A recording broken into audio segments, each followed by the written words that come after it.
একসাথে সময় কাটাবেন। 6 মাসের বেশি কোনো লোক তার স্ত্রীর অনুমতি ছাড়া বাইরে যে প্রবাস জীবন কাটাতে পারবে না।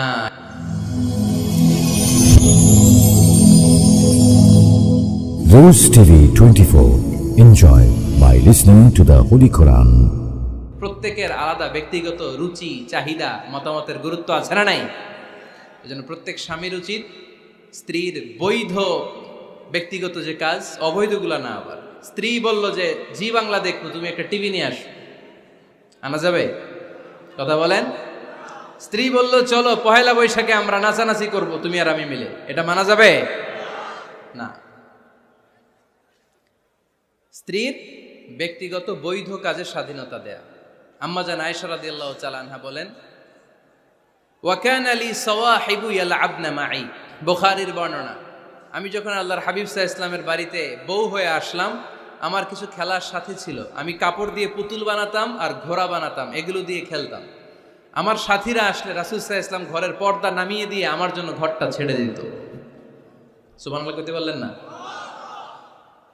আল্লাহর হাবিব সাল্লাল্লাহু আলাইহি ওয়াসাল্লাম কখনো বলতেন না আয়েশা তোমার বান্ধবীরা যেন ঘরে না আসে, কখনো বলতেন না আয়েশা আমি নবী মানুষ, তুমি নবীর বউ, তুমি কেন পুতুল দিয়ে খেলো, তুমি যেন কাপড় দিয়ে পুতুল বানাও, কেন ঘোড়া বানাও, এগুলো বন্ধ করো।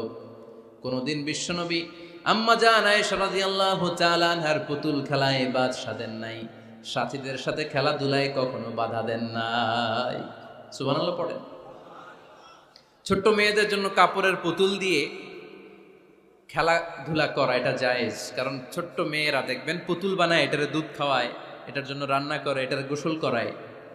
এটাকে ছোট্ট মেয়েদের জন্য এই পুতুল খেলা জায়েজ রাখা হয়েছে এজন্য, কারণ তারাই কিছুদিন হবে এই প্রজন্মের মা।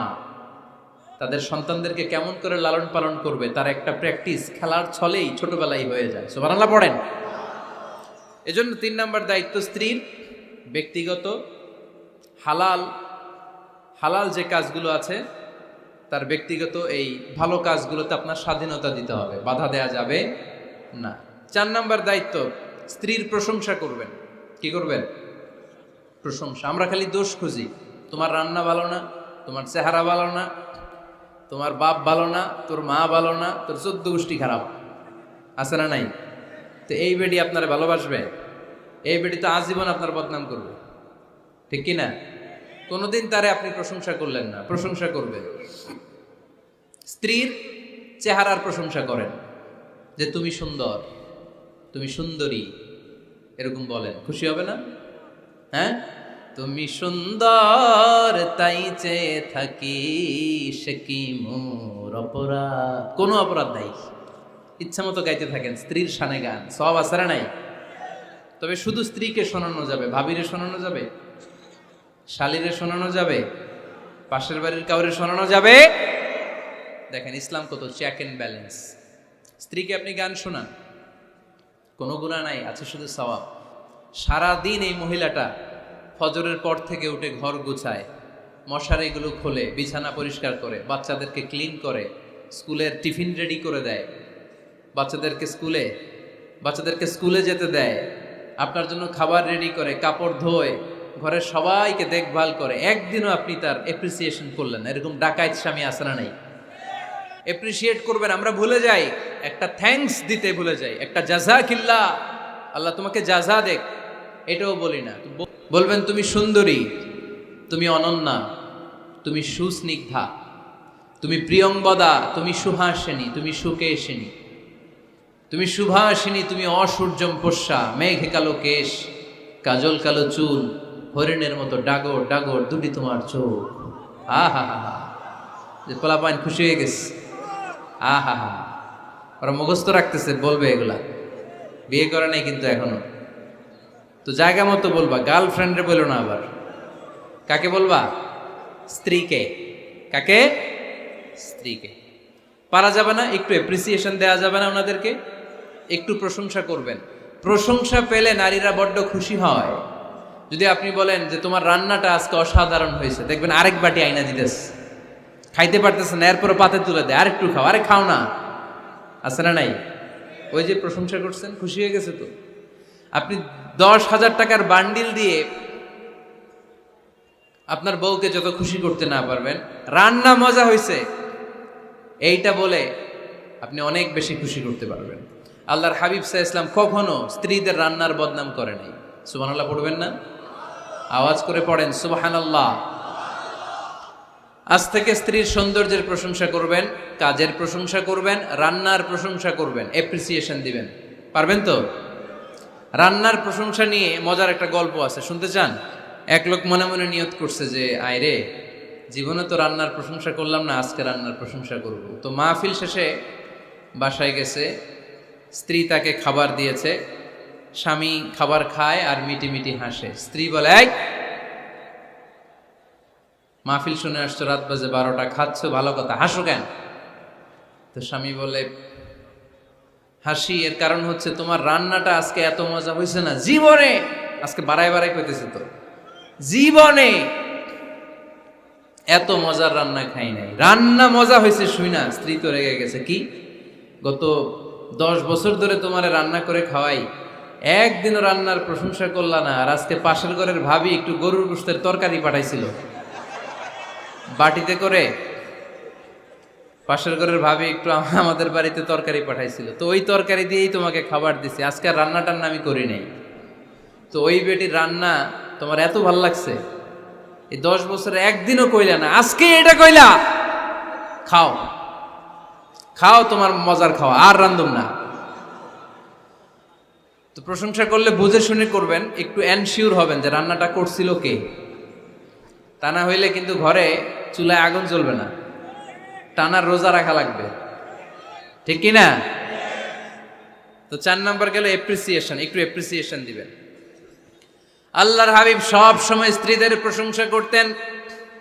সেই বুখারীর বর্ণনা, আল্লাহর হাবিব বলেন, ইন্না ফাদলা আয়েশা আলান নিসা কাফাদলিস সারিদ আলা সাইরিত তাআম। আরব ভূখণ্ডের মধ্যে সব খাবারের উপরে সারিদ খাবার যেমনি সেরা, দুনিয়ার সব নারীদের মধ্যে আমার আয়েশা তেমনি সেরা। সারিদ একটা খাবার আছে। আমি যখন মিশরে পড়তাম আল আজহার ইউনিভার্সিটিতে, আমাদের ইউনিভার্সিটিতে সরকারের পক্ষ থেকে সরকারিভাবে খাবার দেয়া হতো। আমাদের খাবারের খরচ বহন করতেন ওমানের সুলতান কাবুস, উনি আমাদের খাবারের খরচটা বহন করতেন। তো আমাদের আল আজহার ইউনিভার্সিটির হোস্টেলে ঈদের দিন একটা খাবার দিত, এটার নাম ছিল সারিদ। রুটি আর গোশত এগুলোকে ম্যাশড করে একটা স্তর বানাতো, এটা কেটে কেটে আমাদেরকে দিত, এটাকে বলে সারিদ। আরব দেশে সবচেয়ে দামি খাবার। আমাদের দেশে যেমনি পোলাও, হ্যাঁ, গরুর রেজালা, রোস্ট, এগুলো খুব উন্নত খাবার ধরা হয়, বিয়েতে সার্ভ করা হয়। আরব দেশে ওইটাকে বলে সারিদ, শ্রেষ্ঠ খাবার। আল্লাহর হাবিব বললেন, সব খাবারের মধ্যে যেমনি সারিদ সেরা, নারীকুলের মধ্যে তেমনি আমার আয়েশা সেরা। দেখেন কেমনে এপ্রিসিয়েট করতেন। আম্মা জান আয়েশাকে তিনি সব সময় আদর করে হামায়রা বলে ডাকতেন। হামায়রা মানে লাল সুন্দরী বউ। কি সুন্দরী? আম্মা জান আয়েশা রেগে গেলে গাল দুটো আনার ফলের মতো লাল হয়ে যেত, এজন্য ডাকতেন, ও আমার লাল সুন্দরী বউ। সুবহানাল্লাহ কইতে পারলেন না? আবার আম্মাজান খাদিজাতুল কুবরা তাহেরা রাদিয়াল্লাহু তাআলা আনহার ব্যাপারে বলতেন, ইন্নী ক্বাদ রুজিকতু হুব্বাহা। সহিহ মুসলিমের বর্ণনায় তিনি বলতেন, খাদিজার ভালোবাসা আল্লাহ তাআলা আমার হৃদয়ে রিজিক হিসেবে দিয়েছে। আওয়াজ করে পড়েন আল্লাহু আকবার। তো এইজন্য এক ছাদের নিচে আজীবন বসবাস, 20 বছর হয়ে গেছে এদের সংসার, একদিনও মুখ ফুটে বলতে পারে নাই তোমারে ভালোবাসি। পারছেন? হ্যাঁ, কে কে পারছেন? দেখে হাত তুলেন। হাত অর্ধেক তুলে আবার নামায়, ভেজাল আছে, ঠিক কিনা? ভালোবাসি বলছিলেন? কারে বলছিলেন? ভাবিকে না গার্লফ্রেন্ডকে? হ্যাঁ, স্ত্রীকে বলবেন, নিজের স্ত্রীকে বলবেন আই লাভ ইউ। কি বলবেন? কথা বুঝে না বোধহয়। কি বলবেন? সবাই বলেন, কি বলবেন?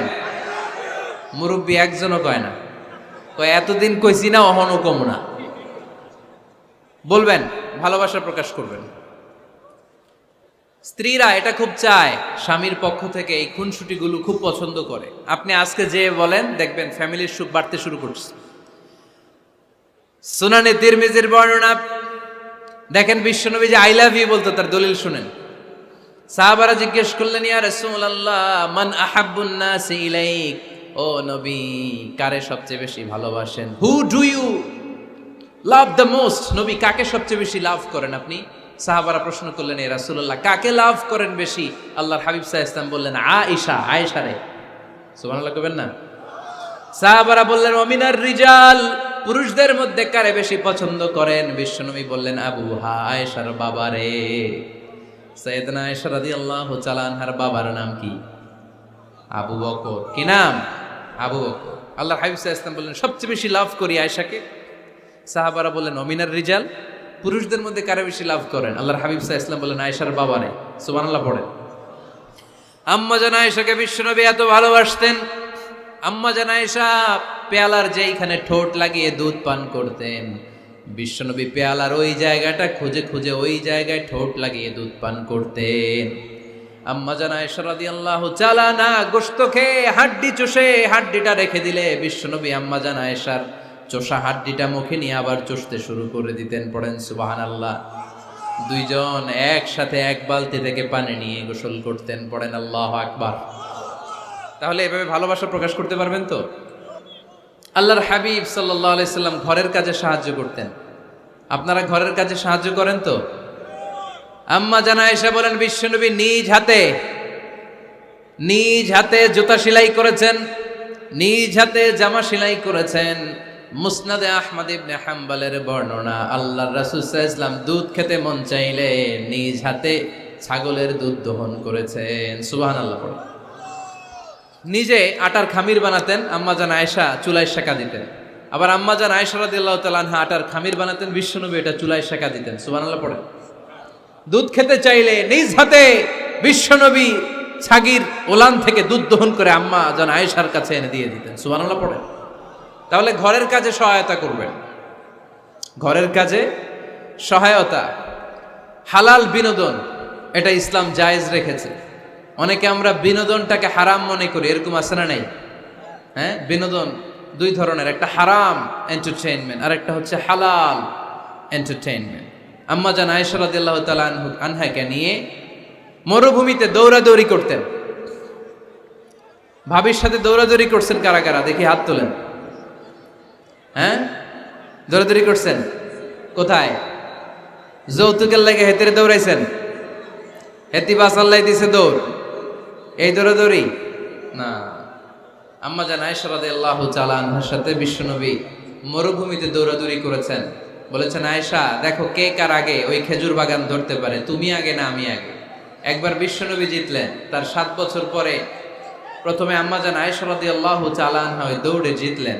তার 7 বছর পরে বিশ্বনবী জিতে আম্মা জান আয়েশাকে হারায় দিলেন। পড়েন সুবহানাল্লাহ।